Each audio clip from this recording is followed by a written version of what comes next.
Constantes, constantes, inamovibles, fuertes, firmes, sólidos, constantes.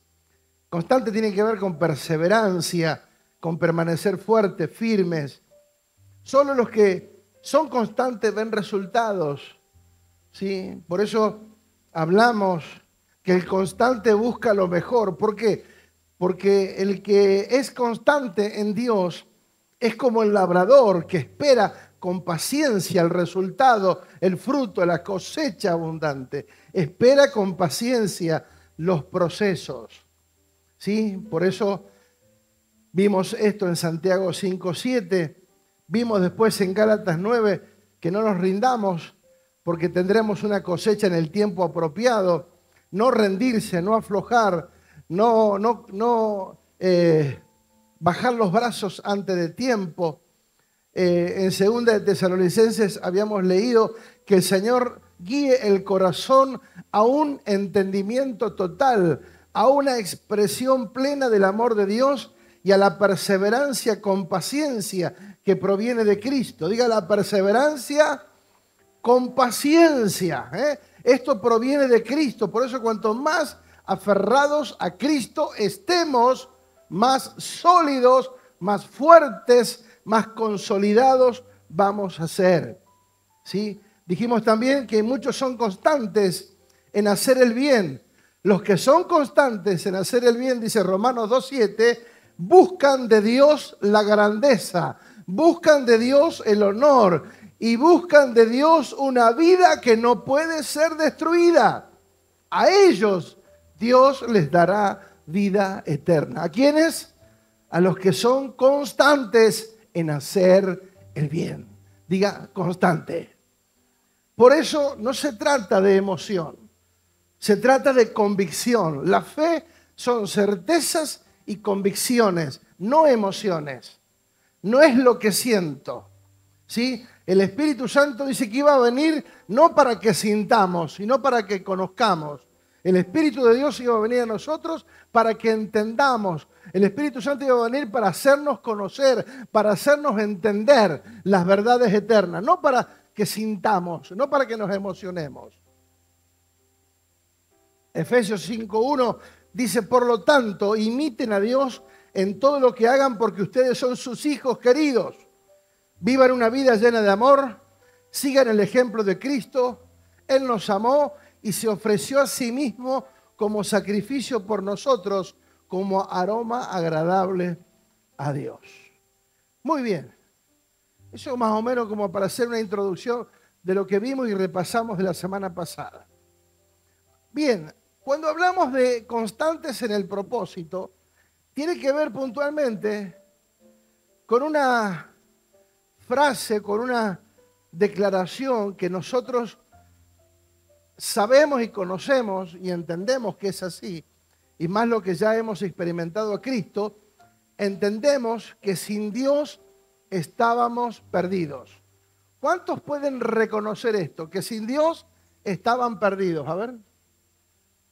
¿Sí? Sin Dios estamos perdidos. Literalmente. Literalmente sin Dios estábamos perdidos. Diga perdidos. Yo quiero que usted se aferre a esa palabra, perdidos, para que entendamos ahora dónde Dios quiere que estemos. Si antes estábamos sin Dios perdidos, ahora que vamos a hablar de estables o constantes en el propósito, tenemos que saber que yo no puedo estar perdido. Si ya conocí a Cristo, no puedo vivir una vida como perdido, ¿sí? Entonces, sin Dios estábamos perdidos. Esta frase significa que en nuestra vida no había un norte claro, que vivíamos sin entender, sin conocer nuestro propósito de vida. Y que más allá de las situaciones, adversidades o contratiempos que supuestamente Jesús tuvo que afrontar, jamás se desvió de su propósito, de su asignación. Él vino a cumplir una asignación. Él tenía una agenda de parte de Dios para cumplir en la tierra. Y esa agenda es la que cumplió a rajatabla y nunca se desvió de eso. ¿sí? Y para que nosotros entendamos que si antes estábamos perdidos, ahora que estamos en Dios, ¿cómo tenemos que estar? Enfocados. ¿Enfocados en qué? En el propósito eterno. Que va por encima de un domingo, que va por encima de una reunión, que va por encima de un montón de cosas. Entender el propósito eterno. Porque todo lo demás que hacemos es por causa de que entendemos el propósito. Amén. Entonces, miremos para reforzar este pensamiento. Efesios 5:8 dice: porque en otro tiempo eras tiniebla. En otro tiempo eran tinieblas. Mas ahora sois luz en el Señor. Andad como hijos de luz. ¿Se entendió? En otro tiempo, cuando andábamos perdidos, ¿cómo estábamos? Si estoy perdido, ¿cómo estoy? En tinieblas, en oscuridad. No tengo el norte claro, no sé a dónde voy. Vivo, ¿sí? Hacer plata, hacer esto, viajar, tener casa, tener auto, o sea, tener un título, y que nada de eso está mal. Pero digo, cuando uno no tiene el norte claro en Dios, sale en busca de cualquier cosa que lo satisfaga. El tema que nosotros sabemos que las personas llegan, alcanzan, tienen y nada los satisface, porque hasta que no nos encontramos con el propósito eterno, nada en esta vida natural, material, te va a satisfacer. ¿Está bien? Muy bien. Primera de Pedro 1:18. Sabiendo de que fuiste rescatado de vuestra vana manera de vivir. ¿De dónde fuimos rescatados? De una vana manera, forma, actitud, carácter de vivir. ¿Sí? La cual recibiste ¿de quién? De vuestros padres. Hemos recibido como herencia. ¿Qué recibimos como herencia? Una vana manera de vivir. No con cosas corruptibles como el oro o la plata. Dije, fuiste rescatado. Fuimos rescatados de una vana manera de vivir. ¿Qué significa algo vano? Es algo inútil. Es algo vacío. Es algo, tiene que hablar con necedad. Pero puntualmente me gusta una definición que dice el diccionario original, dice sin propósito. Una vana manera de vivir, es una vida sin propósito. Vivo, respiro, ¿sí? Hago. Y manera tiene que ver con comportamiento y con conducta. Más, Efesios 4:17. Dice, con la autoridad del Señor digo lo siguiente: ya no vivan como los que no conocen a Dios, porque ellos están irremediablemente, ¿cómo? Confundidos. ¿Cómo están? ¿Cómo estábamos antes sin Dios? Confundidos. Por eso alguien puede adorar a una imagen y reverenciarla como si fuera Dios. Está confundido. ¿Cómo a una imagen que no tiene vida le va a rendir culto, adoración? Porque estamos confundidos. Una mente vaga, una mente sin propósito. Ya no vivan como los que no conocen a Dios, porque ellos están irremediablemente confundidos. Tienen la mente llena de oscuridad. ¿Cómo estábamos antes? Una mente llena de oscuridad. Vagan lejos de la vida que Dios ofrece, porque cerraron la mente y endurecieron el corazón hacia Él. Mientras nosotros permanecimos con el corazón endurecido hacia Dios, nuestra vida estuvo en total oscuridad. Esa es la realidad del ser humano. ¿Está bien? Esa es la realidad que tuvimos y que experimentamos. Algunos la experimentaron más y otros menos. Sí, yo llegué a Dios a los 15 años y después me di cuenta que sí, que aunque tenía 15 años, era una vida sin propósito. Si me preguntaba a los 15 años qué iba a hacer con mi vida, no tenía un norte claro. ¿Sí? Pero gracias a Dios que Él vino a nosotros una realidad superior. Y esa realidad tiene que ver que nosotros no somos humanos teniendo una experiencia espiritual, sino que somos espirituales teniendo una experiencia terrenal. No somos humanos teniendo una experiencia espiritual, somos espirituales teniendo una experiencia terrenal. Y ahora voy a explicar por qué, con fundamento. Nuestra existencia, dice la palabra, que consta antes de la fundación del mundo. Obviamente para los que no creen esto es una locura, es algo sin sentido, que no tiene lógica. Pero cuando hablamos de la palabra de Dios, cuando hablamos del Dios Todopoderoso y a la luz de las Escrituras, hablamos de un Dios que es omnipotente, no es ilógico pensar que Dios todo lo puede y que Él lo estableció cómo, cuándo y dónde se debería hacer cada cosa sin dejar nada librado al azar. Y para eso vamos a Efesios 1:4, que dice, estamos haciendo la plataforma de lo que vamos a hablar.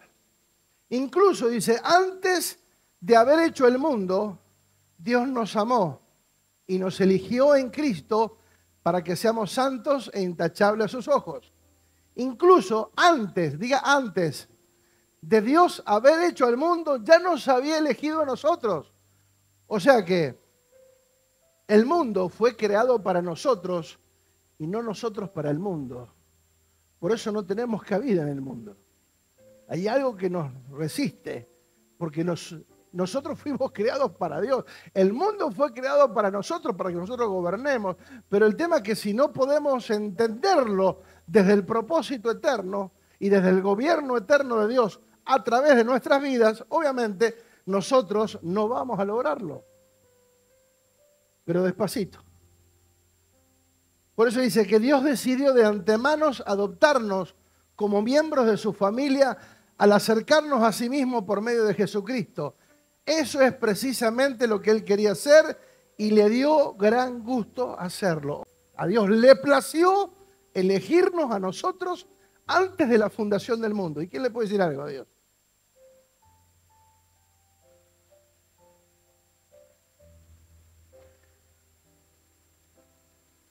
Primera de Pedro 1:20. Dios lo eligió como el rescate por ustedes, a Cristo. Dios eligió a Cristo como el rescate por ustedes, mucho antes de que comenzara el mundo. Pero ahora Él se lo ha revelado a ustedes en estos últimos días. Entonces, debemos entender lo siguiente. Que desde que Cristo nos rescató, o por la obra de Cristo en la cruz del Calvario, que Él nos rescató no para que sigamos viviendo en la misma condición de antes de conocer a Dios. Si Él nos vino a traer luz cuando estábamos en tinieblas, no podemos volver a estar en la tiniebla. ¿Se entiende? No podemos vivir una vida en condición como que si nunca hubiésemos conocido a Dios, porque estamos echando por tierra el sacrificio de Cristo, estamos haciendo vana la cruz. Entonces, no podemos vivir en una condición inferior a la que Él nos dio, como hijos y como herederos de Dios. ¿Vamos bien? Nos dio una vida con propósito, donde tenemos que seguir el plan que Dios trazó para que nosotros podamos ser incluidos en el propósito eterno. Por eso Jesús fue el máximo ejemplo en cumplir una agenda donde nada estaba librado al azar, nada fue casualidad. Jesús no se movió en ningún momento por sentimiento, se movió por propósito. ¿Vamos bien? ¿Seguro? Bien. Entonces, lo interesante es que nosotros siempre fuimos en Dios. Y eso tiene que estar claro. Porque, ¿dónde estábamos? Dice que estábamos en Cristo. Entonces, siempre fuimos en Dios. En el tiempo oportuno, Dios usó a nuestros padres para que viniéramos a tener la experiencia terrenal. Pero una vez que partamos de esta tierra, volvemos al lugar de donde salimos, a ese ámbito espiritual eterno.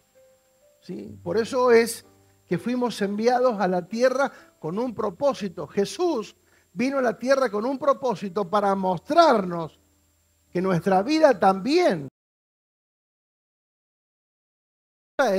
nuestra vida entra en el propósito eterno. ¿Sí? Por eso Él no nos vino a salvar cuando nosotros queríamos. Tuvimos un día, un momento, una oportunidad. Y ese fue el día y el momento y la oportunidad que Dios quería. ¿Se entiende? A Pablo le llegó más adelante. A partir de que conocemos a Dios, es que yo tengo que asumir que Él me salvó, me sacó de las tinieblas, estaba perdido, estaba vacío, estaba en tinieblas, no tenía rumbo, no tenía un porvenir, no tenía nada. Él me salva, me da identidad de hijo y ahora nuestra vida debe de tener un propósito específico. No podemos andar, después que Él nos salvó, como una vida que no tiene a dónde ir, errantes. No. Nuestra vida tiene un propósito. Diga propósito. El tema es que hay que ser constantes en la posición que Él nos puso.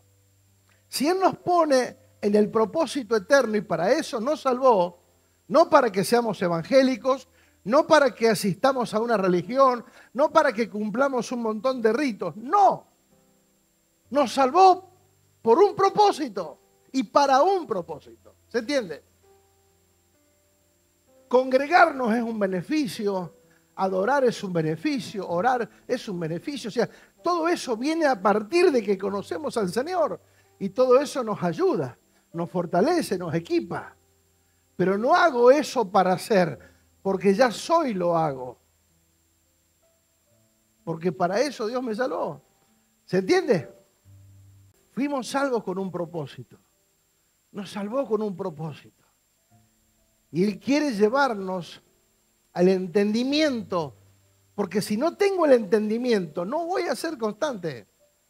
Entonces en el camino voy a tropezar. En el camino me voy a desviar. Ante cualquier adversidad voy a tomar otro rumbo. Y esa no es la consigna de Dios. ¿Sí? Es que podamos permanecer firmes. Muy bien. Y a modo de que entendamos de que Jesús hizo todo con propósito y que cada cosa tenía su tiempo, su lugar y su forma, vamos a ver un relato que tiene que ver con la mujer samaritana, ¿sí? Está en Juan. Pero antes vamos a ver Mateo. Mateo 10, 5 y 6. Porque en un momento Jesús dijo lo siguiente, Mateo 5 y 6. Yo le puse el título de esta frase, el propósito de vida de Jesús. Jesús tiene una vida de propósito. Dice, a estos 12 envió Jesús y les dio instrucciones diciendo, por camino de gentiles no vayan. ¿Quiénes son los gentiles? Los que no eran judíos. En camino de gentiles no vayan. Y en ciudades samaritanos no entren. Sino id antes a las ovejas perdidas de la casa de Israel. En esta oportunidad Jesús le dio una orden específica a sus discípulos que no fueran a Samaria, que no se conectaran con nada que no tenía que ver puntualmente con los judíos, o sea, con las ovejas perdidas de la casa de Israel. Pero en Juan, Jesús se dispone a ir a Samaria. Mira vos. ¿sí? Ahí le dijo que no, porque era no en ese momento. Pero después, en Juan, capítulo 4, verso 13 en adelante, vamos a ver este escenario que me pareció sumamente importante. En todo lo que vamos a hablar, hay dos palabras que me cautivaron, ¿sí? Y por lo cual voy a hablar casi todo hoy acerca de estas dos palabras. Dice, salió de Judea y se fue otra vez a Galilea. Y le dijo, era necesario pasar por Samaria. ¿Qué le dijo? Era necesario pasar por Samaria. Jesús vino a cumplir una agenda. El enfoque era radical. Jesús no corría detrás de lo urgente, de lo inmediato. No corría detrás de cualquier noticia o panorama. Seguía una agenda priorizando lo que era necesario. Y yo quiero hacer un pequeño paréntesis en esto. Porque muchas veces en nuestra vida, amados, el desgaste improductivo, la pérdida de tiempo, de fuerzas, de energía, de dinero, de lo que sea, Jesús se movía por una agenda. Y la agenda era ir a hacer lo que era necesario hacer. Y no pasa porque si tengo ganas, no pasa por si siento el fuego, no pasa por si tiemblo, no, no, no. Vamos a hacer lo que es necesario hacer como prioridad. Porque nosotros, el ser humano, no digo nosotros como el ser humano, vive corriendo detrás de cosas que... Vení ya, necesito ya que vengas acá, necesito... Y andamos corriendo de acá para allá. Entonces dejamos esto, dejamos aquello, dejamos la familia, dejamos cosas importantes en el camino para ir a resolver cosas inmediatas. Y nos damos cuenta que en el camino perdimos tiempo, fuerza y energía. Con cosas o con personas que no era necesario estar. Cuando yo escucho y leo esta palabra, más que escuchar, leo esta palabra, y era necesario que pasara por Samaria. Entonces digo, Jesús se movía con una prioridad, con una premisa. Ir a resolver o atender temas necesarios. ¿Cuál es el orden de prioridades en tu vida? ¿Qué cosas son necesarias? Mañana hoy arranca el día, pero laboralmente los lunes para nosotros. ¿Cuál es el orden de prioridades? ¿Qué es lo que salimos a hacer primero? ¿Lo urgente o lo necesario? Porque hay cosas que son necesarias que hagamos. Y Dios nos va a hablar. Si estamos dispuestos y somos sensibles, Dios te va a mostrar qué cosas son necesarias que hagas. Y no que andes corriendo como loco todo el día, atendiendo a 1000 personas, haciendo 1000 cosas a la vez, queriendo agarrar a todo el mundo, cuando en realidad por hacer eso dejamos de lado lo que es necesario. Entonces, muchas veces no vemos el resultado porque no atendimos con prioridad lo que era necesario. ¿Está bien? ¿Qué es necesario? En el original necesario es como obligatorio, lo que es obligatorio hacer, lo que es conveniente hacer, lo que es un deber hacer, lo que es preciso hacer. Diga necesario.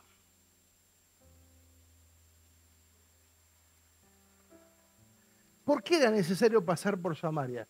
Y ahora vamos a leer un poquito, vamos a ver la historia. el entretelón de esta historia entre los samaritanos y los judíos. ¿Por qué era necesario? ¿Por qué era necesario que Jesús se encontrara con la mujer en el pozo de Jacob? Con la mujer samaritana. ¿Por qué fue necesario? ¿Por qué ahora? Antes no, y ahora sí es necesario. ¿Sí? ¿Por qué era necesario? Los samaritanos y los judíos tenían una larga rivalidad de siglos. Desde el 580, 590 antes de Cristo. O sea que venían ya de varios siglos de rivalidad. Siglos de separación por diferencias en creencias, porque eran considerados traicioneros, porque fue un pueblo que se quedó, fue un remanente que se quedó y se mezcló con un grupo, con otros grupos paganos, y se mezclaron la adoración. Bueno, aunque era un remanente pequeño judío, después al mezclarse se distorsionó. Para los judíos eran considerados racialmente inferiores y herejes porque habían corrompido el judaísmo. Los judíos no querían ni pisar, porque decía que Jesús salió de Judea e iba a Galilea, porque en el mapa está Judea, Samaria y Galilea. Pero los judíos se iban por el desierto, hacían 25 kilómetros de más, para ni siquiera pisar el territorio de los samaritanos, porque los consideraban inmundos. Eran enemigos acérrimos. Ellos se desviaban todos. Pero Jesús dijo, es necesario pasar por Samaria. Diga, es necesario. ¡Wow!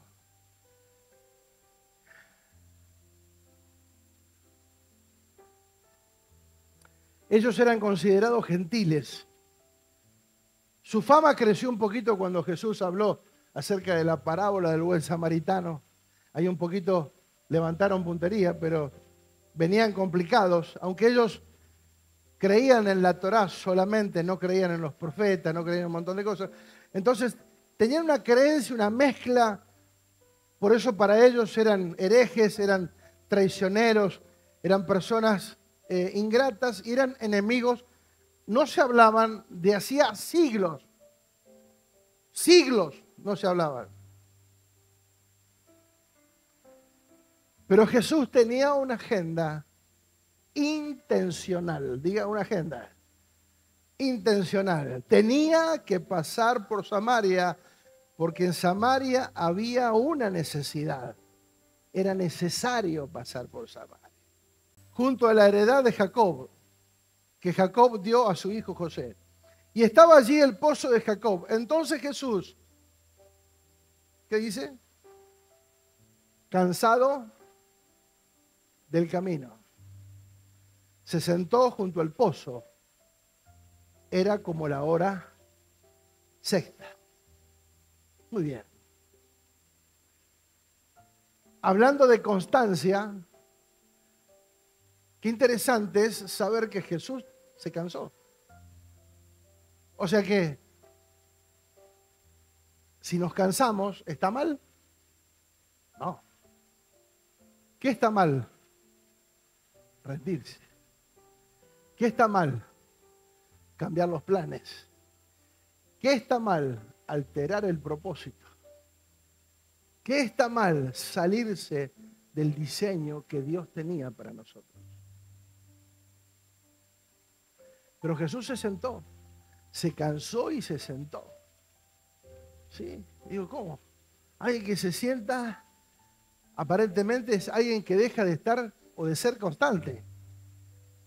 Porque uno espera que Jesús, vale, levantate, vamos. No, Jesús se cansó y se sentó. Y no estuvo mal. ¿Por qué no estuvo mal? Y ahora vamos a ver todo el resto. Porque ese encuentro se disparó un montón de cosas en ese encuentro que no se habló ni se disparó con ninguna otra persona. De hecho que el diálogo más largo que se registra en la Biblia es el diálogo que Jesús tuvo con esta mujer samaritana. No hay un diálogo ni con los discípulos registrado tan grande y tan largo y que se haya expresado tanto como con esta mujer samaritana.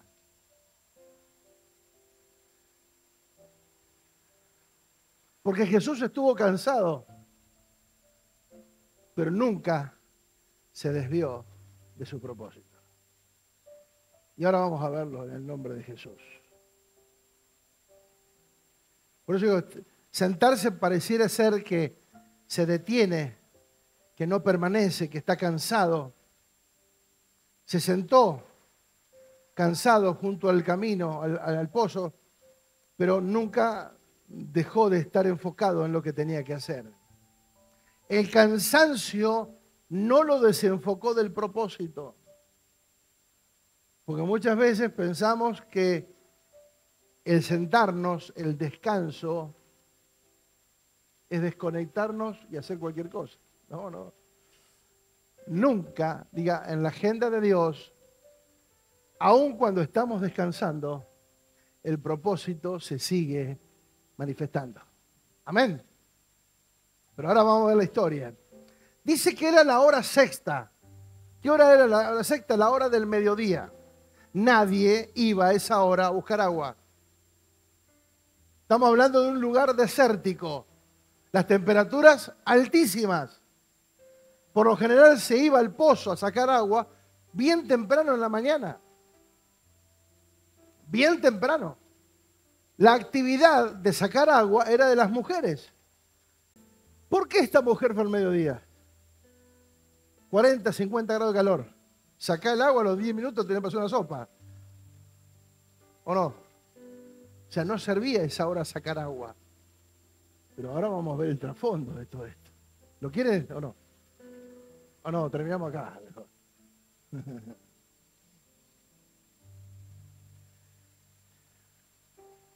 Ahora vamos a ver. Sigamos. Juan 4:7 dice, vino una mujer de Samaria a sacar agua y Jesús le dijo, dame de beber. Pues sus discípulos se habían ido a comprar, se habían ido a la ciudad a comprar de comer. Entonces la mujer samaritana dijo, ¿cómo tú siendo judío me pides a mí de beber, que soy mujer samaritana? Porque judíos y samaritanos no se tratan entre sí. La mujer reconoce por la forma de vestir de Jesús, ¿sí? Que era un judío, ¿sí? Era un sacerdote. Entonces le saca la ficha que era un judío y dice, ¿cómo vos me pedís agua a mí? Y acá hay varias cosas que tenemos que ver, ¿sí? En primer lugar, la Biblia no registra un nombre, dice la mujer, una mujer samaritana. Porque esta historia, amados, al ser una mujer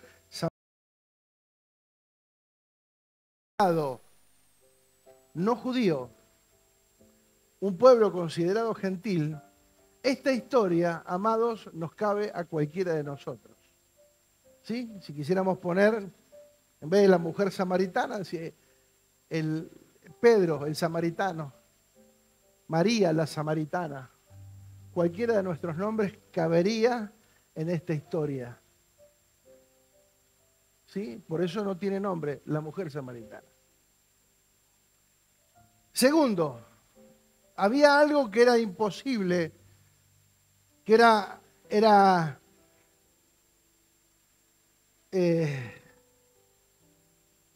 no solamente que no se hablaban entre sí, sino que era escandaloso que un hombre le hablara a una mujer que no era la esposa en público.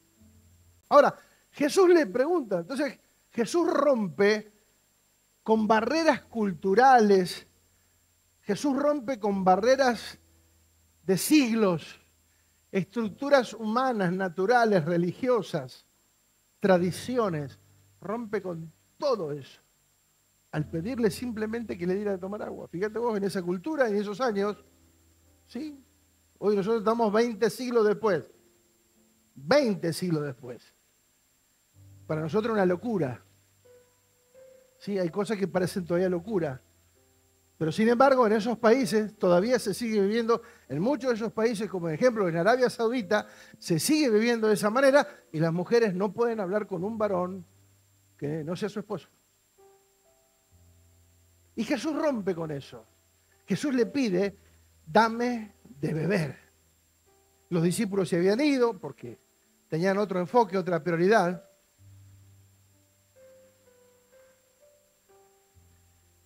Pero esa mujer fue al mediodía y no era normal. ¿Por qué esa mujer fue al mediodía sola a buscar agua cuando en realidad todas las mujeres iban a primera hora de la mañana? Porque esta mujer, los que ya conocemos la historia, era una mujer marginada. Era una mujer que por su estilo de vida, por su forma de vida, no tenía relación con otras mujeres. O sea, las mujeres las despreciaban. Era una mujer marginada. Por eso iba al mediodía donde no se encontrara con ninguna mujer que le insultara, que la despreciara, que le hiciera bullying, como decimos ahora. Entonces iba al mediodía sola porque era una mujer marginada. Ahora fíjate Jesús encontrándose con esta mujer. Entonces nada es casualidad. ¿Por qué Jesús con esa mujer y a esa hora? Jesús le responde y dice, si conocieras el don de Dios. Amados, hay tanto para hablar que si con un texto tenemos para hablar toda la noche, pero voy a tratar de resumir esta historia para que podamos decir todo lo que quiero decir. Respondió Jesús y le dijo, si conocieras el don de Dios, el regalo de Dios, ¿y quién te dice, dame de beber? Tú le pedirías y él te daría agua viva. La mujer le dijo, Señor, no tienes con qué sacarla y el pozo es hondo. ¿De dónde pues tienes el agua viva? ¿Acaso tú eres mayor que nuestro padre Jacob, que nos dio este pozo, del cual bebieron él y sus hijos y sus ganados? Respondió Jesús y le dijo, cualquiera que bebiere de esta agua volverá a tener sed, mas el que bebiere del agua que yo le daré no tendrá sed jamás, sino que el agua que yo le daré será en él una fuente de agua que salte para vida eterna. Y la mujer dijo, Señor, dame esa agua para que no tenga que yo sed ni venga aquí a sacarla. O sea, si uno lee esto, dice es una conversación de locos, una conversación sin sentido. La mujer le hablaba del plano natural y Jesús le estaba hablando del plano espiritual. Jesús dijo, yo te voy a dar agua, pero si no tenés con qué sacarla. Pero yo te voy a dar agua viva. Yo quiero esa agua viva si no tengo que venir más a buscar acá agua viva. O sea, no entendían. Dos idiomas totalmente diferentes. Dos posturas. ¿Sí? Totalmente diferentes. Comienza una charla casi sin sentido. Pero el Señor, más allá de eso, rompiendo con estructuras, barreras, siguió avanzando y enseñándole y hablándole a esta mujer, porque en ella había un propósito. Y aunque esa conversación parece que no es lógica, necesitaba Jesús confrontar a esta mujer para liberarla y para enfocarla. Entonces Jesús le dijo, ve y llama a tu marido y ven acá. Respondiendo la mujer le dijo, no tengo marido. Jesús le dijo, bien has dicho, no tengo marido, porque con 5 maridos has estado.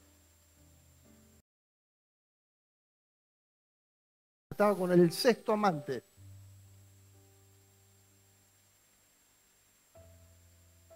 Porque 5 has tenido y el que ahora tienes no es tu marido, has dicho la verdad, no tienes marido. Entonces la mujer le dijo, Señor, parece que eres profeta. O sea, para cualquier entidad religiosa, para cualquier mentalidad religiosa, esta era una situación insalvable. Pero Jesús tenía un propósito.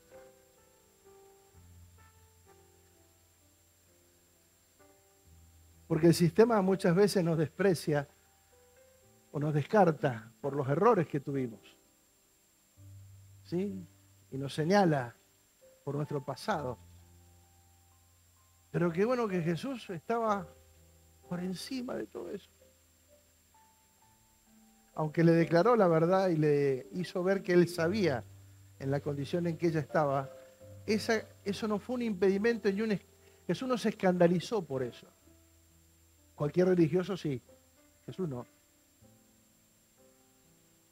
Una mujer que había experimentado 5 matrimonios, 5 disoluciones, 5 desilusiones, 5 fracasos.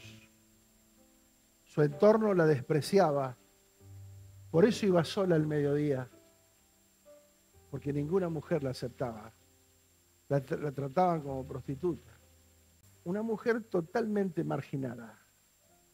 Una mujer complicada.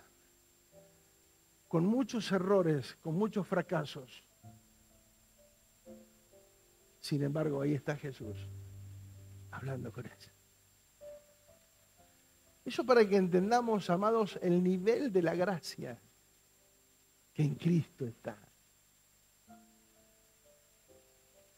Porque muchas veces decimos, cuando fallamos, o no, cuando esté bien me voy a congregar. Pensando de que alguien lo va a acusar con un dedo. Jesús nunca, jamás. Saber que podemos haber cometido errores, pero en Él siempre está la gracia, el favor de Dios. Mal vista por la sociedad, no tenía reputación, no tenía testimonio, su vida era un error. ¿Se imaginan? 5 matrimonios, o sea, 5 momentos difíciles en la vida de alguien. Ella tenía una vida totalmente desalineada al propósito eterno y a la santidad que Dios espera de nosotros. Pero eso no fue un limitante para que Él se acercara y hablara con ella. Amados, para que nos sintamos en esta noche aptos.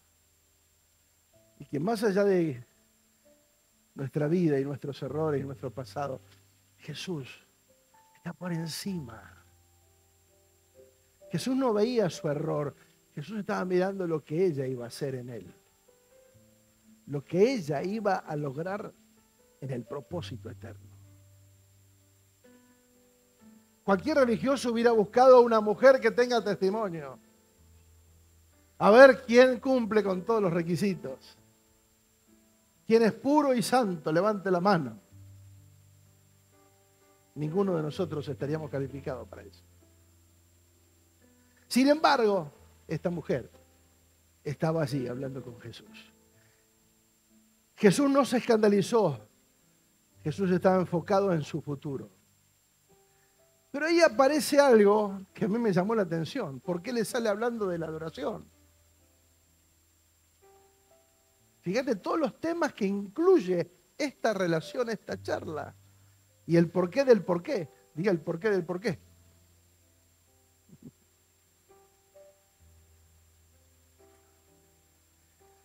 Entonces, en el verso 20 dice, nuestros padres adoraron en este monte.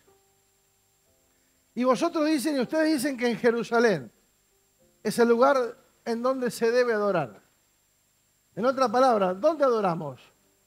¿En este monte o en Jerusalén?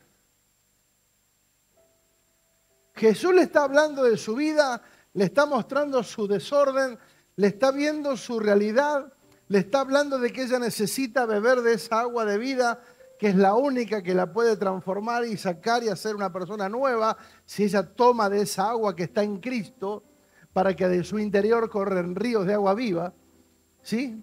Y ella le sale hablando de la adoración, ¿sí? Como diciendo, ¿cuál es lo correcto? ¿Cuál es la mejor forma? Entonces, ¿cuál es lo correcto? ¿En qué estamos? Porque dice, nuestros padres nos enseñaron así. Y así nos mantuvimos. Para nosotros es así. Fíjate vos la importancia de los padres cuando dejan enseñanzas erróneas. Lo peligroso que puede ser. Nuestros padres nos enseñaron que teníamos que adorar en este monte. Y ellos siguieron por siglos adorando en ese monte, totalmente equivocados.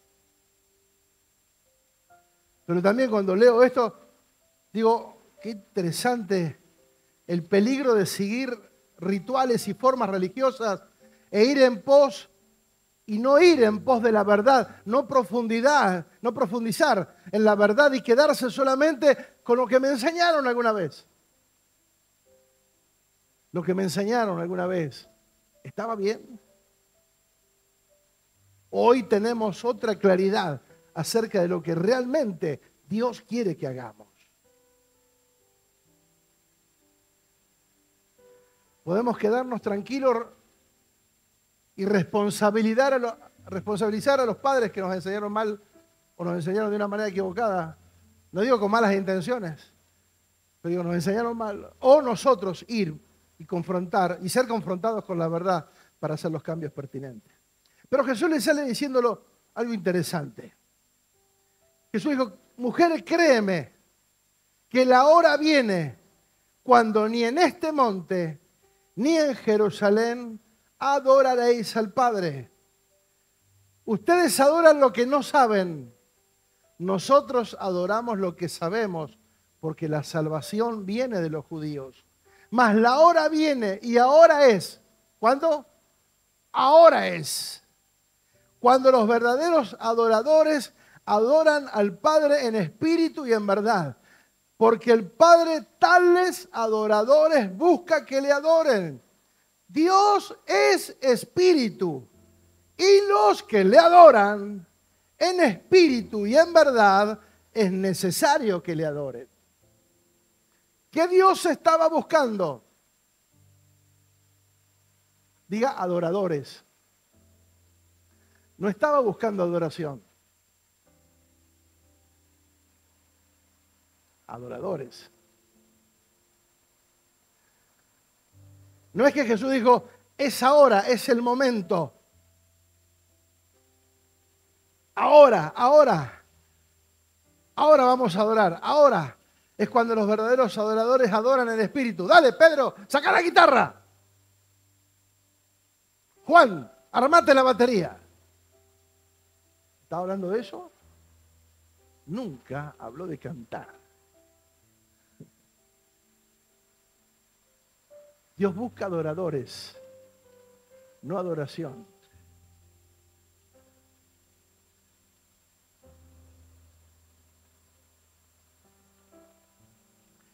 Pero la mujer le saca este tema de la adoración de manera natural y le dice al final, en otras palabras, estaba diciendo, ¿cuál es la religión verdadera?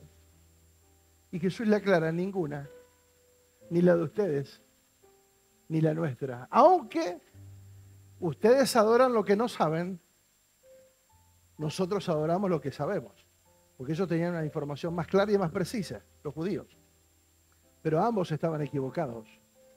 Porque no podían adorar estando enemistados. O sea que ya estaban cometiendo el gravísimo error. Pero fíjate vos lo que hace una mentalidad religiosa. Que no se hablaban entre sí, pero ambos se disputaban cuál era el lugar correcto para adorar. Y ambos se decían, nosotros tenemos la razón, nosotros tenemos que adorar en este monte. Pero ustedes dicen que en Jerusalén. Y Jesús dijo, mira, ni es ahí. La hora viene y la hora es cuando los verdaderos adoradores adoran al Padre en espíritu y en verdad, porque tales adoradores buscan que le adoren. ¿Sí? Ni en este monte ni en Jerusalén van a adorar. Llegará el momento que ni en este monte ni en Jerusalén. Le dio a entender que ninguna religión está apta para adorar a Dios. El monte que los samaritanos habían consagrado y para ellos era sagrado era el monte Gerizim, Era el lugar donde ellos iban. Un lugar. Jesús le responde de manera espiritual. Ella está hablando siempre en lo natural, pero Jesús le está hablando siempre del lado espiritual. Porque hasta ese momento ella no tenía en claro. Jesús le responde de manera espiritual, pero con la verdad cultural, lo que representan los judíos en el plan de Dios y que la salvación venía a través de los judíos, porque Jesús era judío. Pero Jesús estaba buscando algo en ella, pero ella tenía en su registro lugares, tiempos y formas de hacer las cosas. ¿Qué hizo la religión? A través de los años trasladó este sistema, lo trasladó y en muchas ocasiones todavía hoy se vive de esa manera. ¿Dónde hay que adorar? En el monte. O sea, un lugar, yo quiero que me entiendan, por favor, a ver si me puedo hacer explicar. ¿Por qué tenían que ir a un lugar?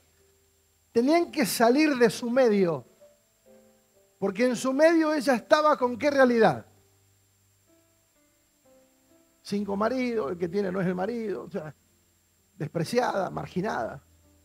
Entonces, la idea era salir, ir a un lugar, en un tiempo específico, adorar en formas específicas. Vamos a un lugar, ¿a dónde? Vamos a la iglesia. ¿Cuándo? Y un día específico, vamos el domingo. Y cada uno implementó formas diferentes y cada uno cree que está en la verdad de lo que hace. Fíjate la diferencia, que no tiene nada que ver con adoración. Porque la adoración está escrita de manera como la oración. Cuando el Señor dijo, oren constantemente, oren permanentemente, la palabra que usa en adoración es exactamente lo mismo. Una adoración constante. Todo el tiempo. Que no tiene nada que ver con cantar. Aunque es hermoso. Cantamos porque ya lo somos. Cantamos porque lo expresamos de una manera maravillosa. ¿Sí?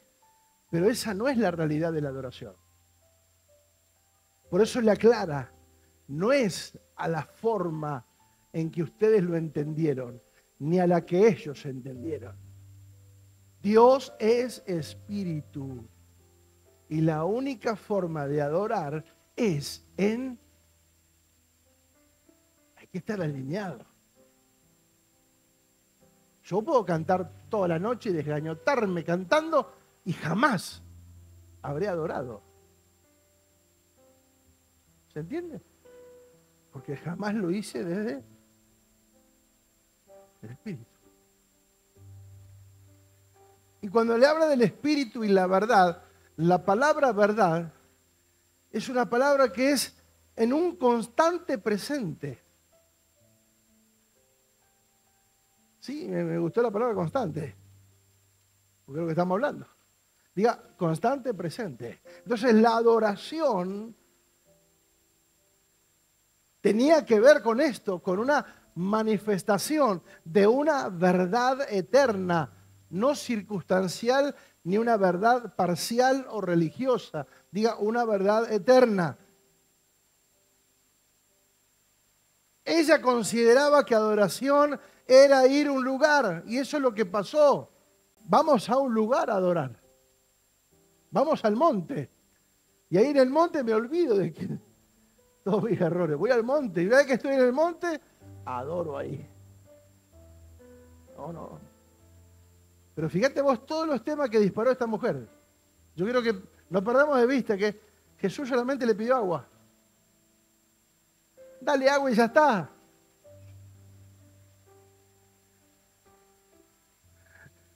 Pero todo esto se disparó porque no le pidió agua a una mujer cualquiera, ni fue lo que tenía que suceder. ¿Se dan cuenta? Porque era necesario. que pasara por Samaria. Ambas religiones estaban equivocadas porque el enfoque de toda religión es lo externo. Vos podés ser un adorador en silencio, porque tu vida es una coherencia entre lo que vivís y lo que decís. Eso es adoración. Cuando mi estilo de vida concuerda al estilo de vida de Dios, soy coherente. Eso es adoración.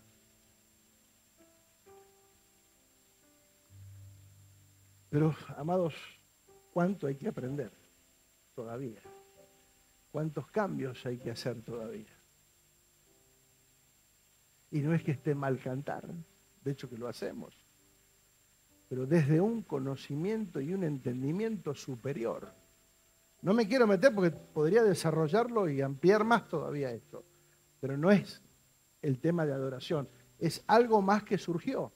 Sigamos avanzando. Jesús dijo, llegará el momento en que ni de una ni de otra manera, sino solamente en espíritu y en verdad. No importa lo externo para Dios, ni la forma ni el lugar, sino que se haga en espíritu y en verdad. Porque el centro de la adoración es Dios en sí mismo. Nosotros no somos el centro de la adoración. Nosotros adoramos con la mentalidad religiosa, adoramos para sentirnos bien. Adoramos para recibir. No. El foco es, Él tiene que recibir. Él tiene que ser adorado. Él tiene que ser, o sea, siempre Él. El foco, el centro, lo más importante, no soy yo. Como consecuencia que puedo recibir algo, obvio. Pero mi mentalidad no es voy para ver si recibo. La adoración es Dios en sí mismo, no nosotros. Dijo en el verso 25, sé que ha de venir el Mesías llamado el Cristo. Cuando Él venga, nos declarará todas las cosas. Y Jesús le dijo, buenas noches, yo soy el que contigo habla. Amigo, yo calculo que se le habrán dado vuelta los ojos a la chica, a la mujer, se llama mamita querida. En eso vinieron, en eso. Ahí aparecen los discípulos, descolgados totalmente. Tenía un pedazo de chorizo, ahí un salamín, medio cordero. Y Jesús estaba teniendo una charla re profunda de espirituales. Y esto venían lo que Jesús padeció con sus discípulos. Mamita querida. En eso vinieron sus discípulos y se maravillaban de que hablaba con una mujer. Y dice, ¿cómo? No se puede. Pero dice, ninguno le preguntó y ninguno le dijo de qué estaban hablando.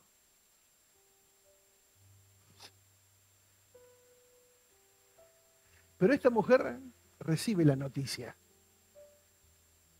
Porque ella estaba esperando al Mesías.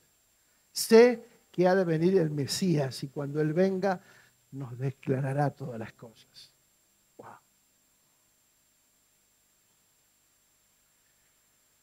Jesús le declara la verdad. Dice, entonces la mujer, el verso 28, dejó su cántaro.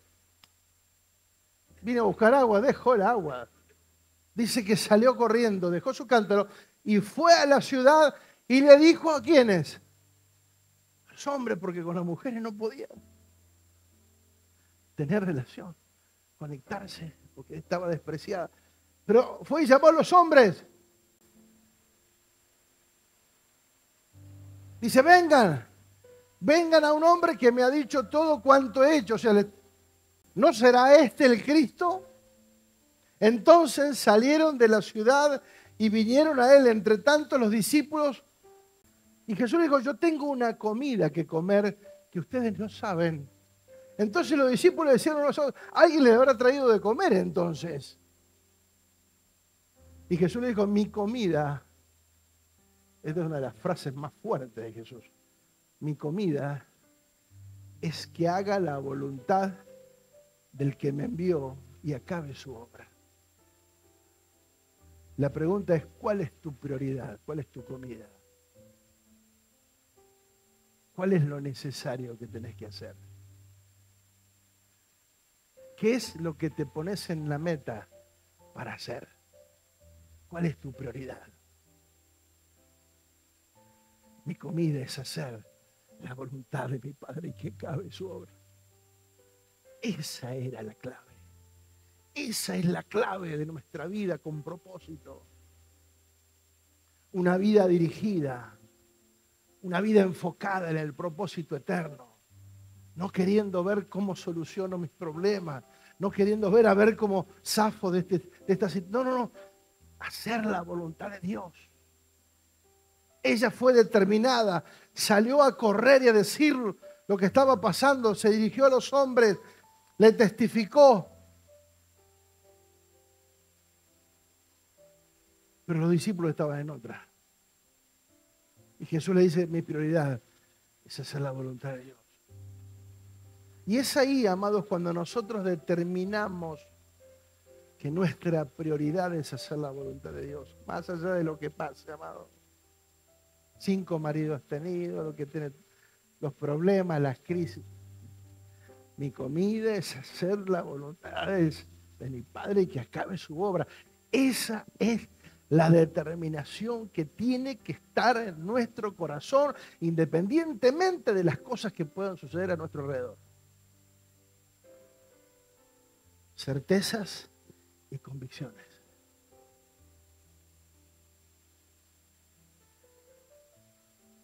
Y Jesús le dice entonces a los discípulos, ustedes no dicen que faltan 4 meses para que llegue la siega. Y aquí que yo les digo, alcen vuestros ojos y miren, porque los campos ya están blancos para la siega. ¿Qué le estaba diciendo? Se terminó la temporada religiosa. Se terminó el tiempo de las divisiones, de las grietas, de las crisis. Vamos a predicar a un Dios todopoderoso que rompe barreras y que es un mensaje inclusivo para todos los seres humanos. No importa de dónde vengan, lo que crean y cómo hayan vivido hasta hoy. El Señor los espera, sea como sea que hayan estado, porque de ahí en más el Señor los hará poderosos en su obra. Vamos, y vas a aplaudir al Señor, hacelo con ganas, celebrarlo a Cristo. Hay esperanza para todos, hay esperanza, hay un lugar para todos en Cristo. Vamos con todo, vamos. Los campos ya están blancos. Levanten su mirada. ¿Qué están mirando? Las cosas humanas, terrenales. Ellos están enfocados en el hambre, en la necesidad humana. No. Levanten los ojos. Miren para arriba. Y fíjate lo que dice: el que siega recibe salario y recoge el fruto para vida eterna. Para que el que siembra goce juntamente con el que siega. Es el que siembra y otro es el que siega. Dice, yo los envío a segar lo que ustedes no labraron. Otros labraron y ustedes van a entrar en sus labores. ¿Qué le está diciendo Jesús con esto? Jesús está enfocado en la realidad espiritual de aquella región.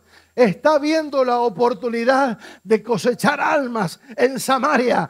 Necesitamos alinearnos a la realidad de Dios y ver que los campos están listos para la cosecha. Comodoro nos está esperando, amados. Hay que movilizarse.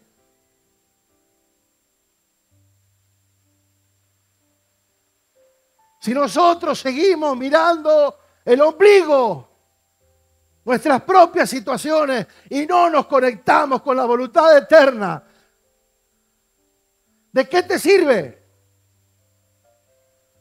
El día que nos llamen para estar en la presencia del Señor, ¿qué le vamos a decir?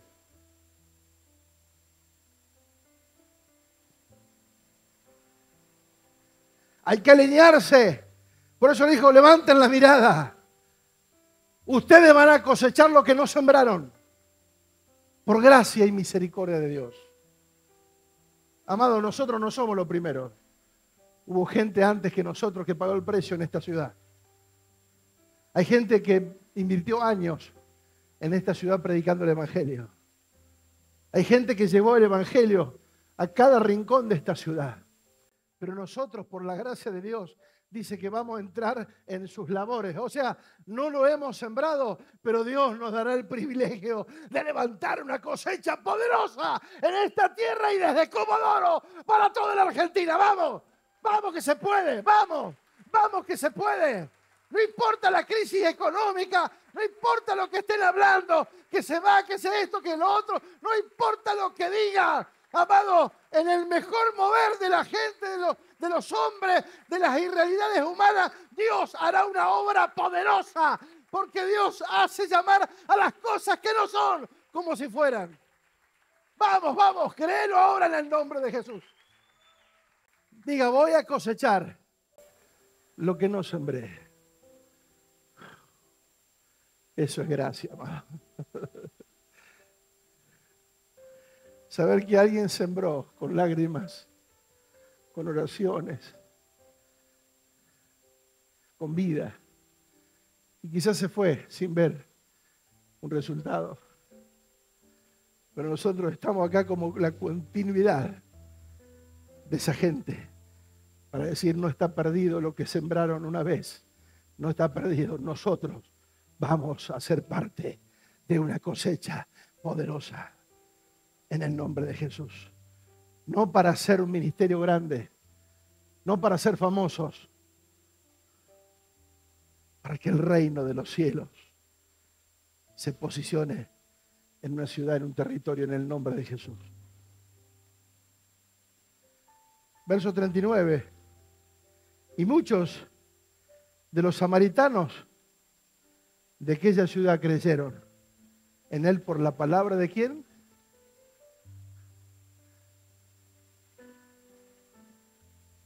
De la despreciada. Muchos samaritanos creyeron en él por la palabra de la mujer. No importa cómo estés, lo importante que es lo que Dios hará con tu vida. Y lo que Dios quiere hacer es usarte, independientemente de cómo te sientas o de cómo te juzguen.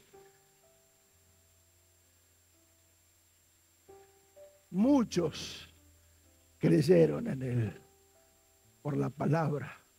Diga, por la palabra de la mujer. Cualquiera diría, yo no confío en la palabra de una mujer que falló 5 veces.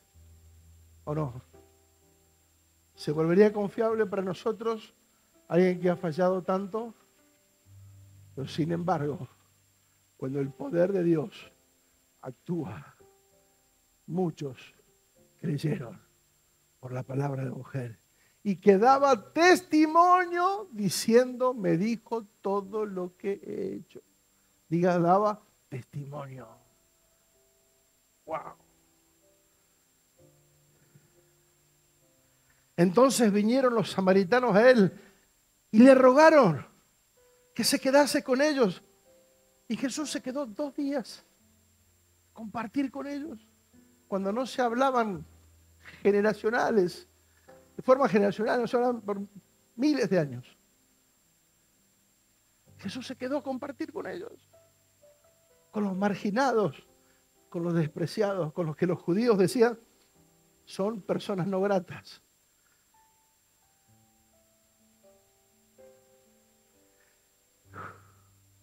Y creyeron muchos más por la palabra de él, o sea, se fueron sumando.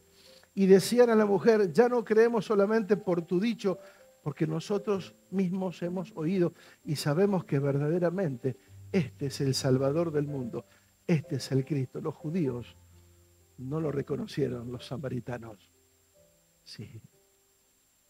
Wow.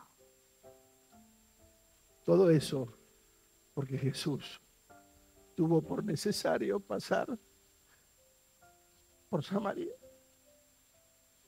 y pedirle agua a una mujer. Toda una revolución en Samaria. Había salvación para los samaritanos. ¿Saben por qué sucedió esto?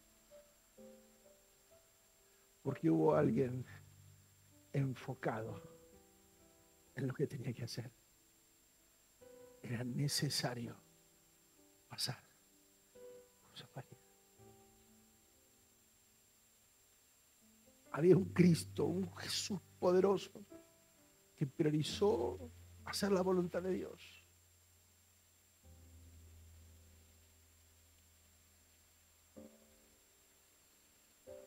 Segundo, aunque él se cansó y se sentó, nunca se desenfocó. Y cumplió con la agenda llevando salvación a un pueblo marginado. Por eso, amados, ser constantes no significa no cansarse. Me puedo cansar. Lo que no puedo es desenfocarme. Porque que el cansancio del camino no me prive de cumplir con la agenda eterna y ver resultados para mi vida, para mi familia y para todo lo que administramos. Constantes en la manera de manifestar el propósito eterno más allá del cansancio. Diga, ¿cuántos se sienten cansados hoy? No levanten la mano si no quieren, no hace falta. Pero seguramente, o muchas veces, en nuestro corazón, y aún como pastor, me siento cansado. Porque somos seres humanos.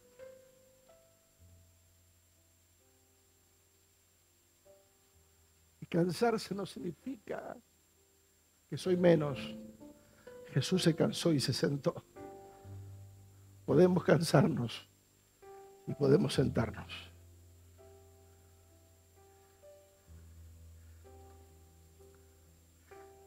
Lo importante es mantenerse en el propósito, más allá del cansancio. Era necesario, había una prioridad. Amados, que el descanso sea una oportunidad para el avance y no para la distracción. Que estemos siempre enfocados en lo eterno. Dice la historia que esta mujer se transformó en una evangelista que llevó el mensaje de Dios a toda la región. Fue una mujer usada por Dios. Sí, porque hay otros escritos que no están en la Biblia, pero que son parte de la historia de lo que sucedió y narran que la historia de aquella mujer fue grande. Todo porque Jesús entendió que era necesario pasar por Samaria.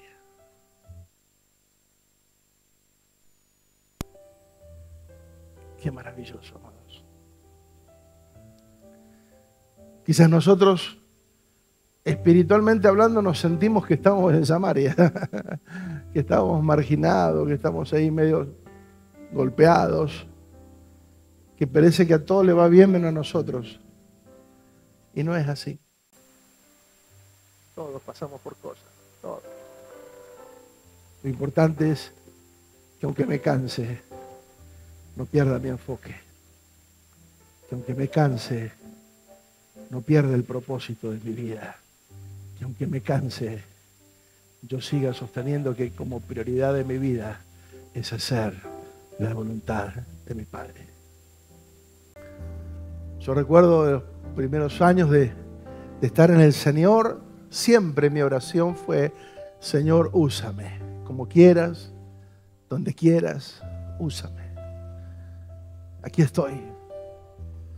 Recuerdo las palabras de Isaías, cuando decía: ¿quién enviaré? ¿Quién irá? ¿A quién enviaré? ¿Quién irá? Isaías decía: envíame a mí, yo iré. Esa oración de decir: Señor, quiero hacer la voluntad de Dios por encima de cualquier cosa. Quiero hacer la voluntad de Dios a pesar de que estoy cansado.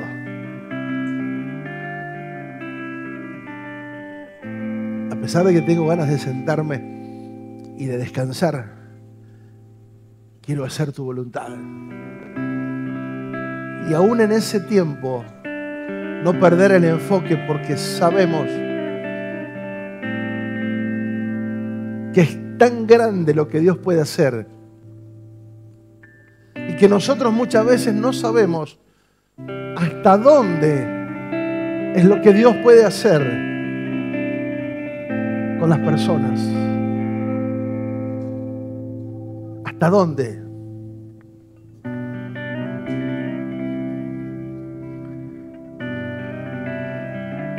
El nuevo, el que está a punto de llegar, el que estás a punto de conectar, el que te cruzas en la calle, no sabes el plan de Dios para su vida. Dios te quiere usar para que lleves el mensaje a muchas personas. Más suavecito la guitarra. Dios te quiere llevar a conectarte con personas que muchas veces decimos nosotros, pero este ni nada, parece que está de la vereda de enfrente, mejor. Dios te va a enviar a gente que de pronto decir, no, pero sí, es posible. Para Dios nada es imposible. Porque nosotros juzgamos muchas veces por la apariencia, pero Dios mira el corazón. Y Dios tiene propósito con cada uno. Prepárate para ser un instrumento poderoso e ir. Pero para eso no te tienes que desenfocar. Aunque te canses.